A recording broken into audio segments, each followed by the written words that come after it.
everyone, it's Julie with Beadaholique, and in this video I want to show you two different methods for doing your turnarounds with flat odd count peyote. So I have a swatch here that I've started. It is 7 beads wide right here, and that's what is allowing us to get these nice chevrons and diamond shapes. And so I want to show you two different ways to do your turnarounds. With even count peyote, it's super simple. You just go basically back and forth, and all the beads line up nice and neat and they play nicely. But with odd count, every other row, you have to do a turnaround. So I'm gonna start here and just show you. This is where it's actually playing nicely, because when I do this turnaround here, it's already got a bead sticking out for me right here. So that one's ready to go. So this is what it would feel like if you were doing even count peyote.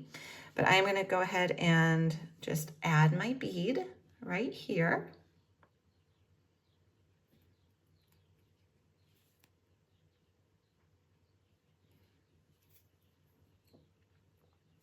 So you can see what a row looks like before we have to do a turnaround.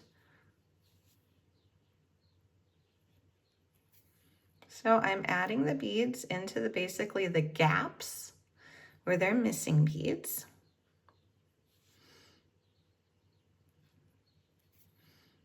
Okay, and this is where we get to with odd count. And so now, right where we're at, we need to add another bead right here, but there's no other bead for it to lock into. So let me show you. It needs to be a cream one because I've hit the midpoint of my pattern, so I'm just repeating what's on the other side.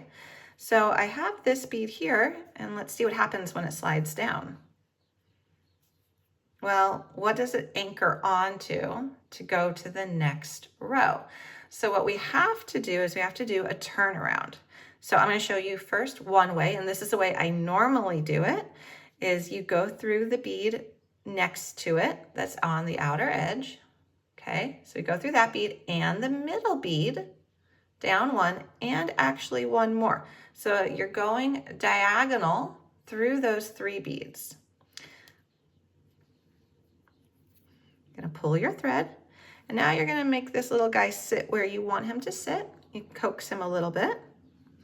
Okay, but now my thread's not where I want it. So what I need to do is I'm going to go through this bead next to it right here.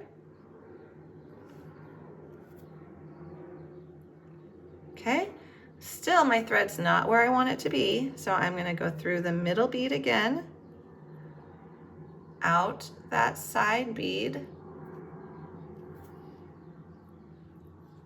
and I'm almost there. And now I need to go down my bead, which was the bead that I originally was trying to get anchored. And now it is anchored in place, and I've done a turnaround, and I'm ready to go on and continue my beading. So I'm going to do that. So here we go. I'm going to add another bead.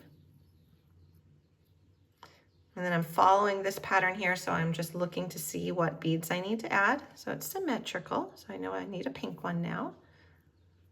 Okay. All right, so let's see. So we got down to the end, and now it's playing nicely again. Okay, this is how odd count works. So it's every other one works fine. So let's go ahead and add another bead. And when we get down to the other end, I'm going to show you the other method for doing a turnaround. Okay, and now I need another pink.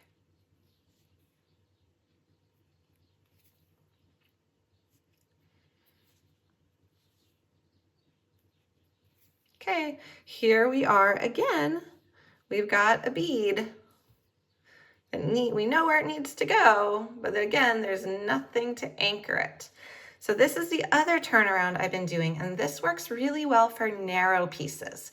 So this little guy, like I said, is 7 beads wide.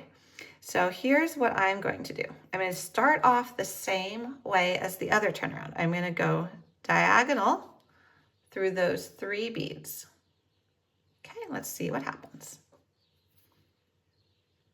Okay, so, well, my bead is where I want it to be now, but my thread, again, is not. Okay, instead of doing that crisscross turnaround, what I'm actually going to do is now I'm going to work my thread all the way to the other side of my beadwork.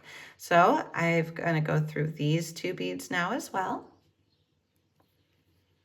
And I think this second method works really well with narrow pieces. I'm not so sure how much I would do it with a really wide piece. Okay, so I'm still not there, but I'm getting closer to the edge. So now I'm gonna go through these two beads. So you can see right where my needle is. So it's not the end bead here, because it'll have my thread facing the wrong direction if I do that bead. So I'm gonna go through these two beads here,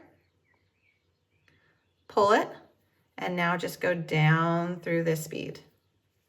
And now I've got my thread right where I want it. I'm on the other side, but it doesn't matter in this case. So I've actually done this whole piece of beadwork here doing the second method. So I'm gonna add a few more beads, and I'm gonna show you that second method one more time, because I know at Beadaholique, we often do the other method, and this one here is a little bit different.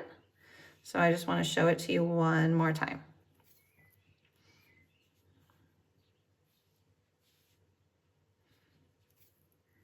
Okay, I'm gonna flip this. I flip my beadwork a lot. I find that is really helpful. Okay, so again, I'm at a spot where it's all playing nice. Everything is working.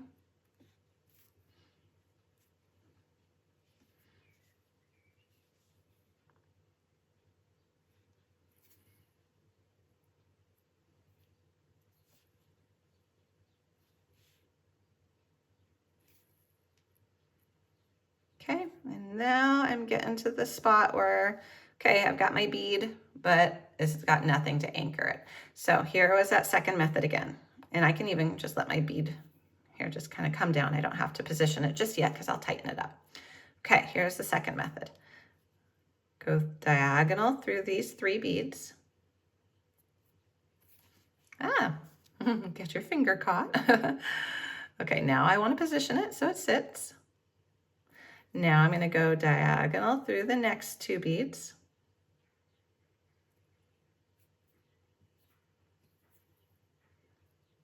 And now I'm going to go through two more beads right here. Okay. And then I'm going to go down through the end bead.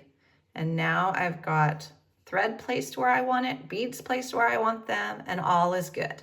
So those are two different methods for doing your turnarounds with flat odd count peyote.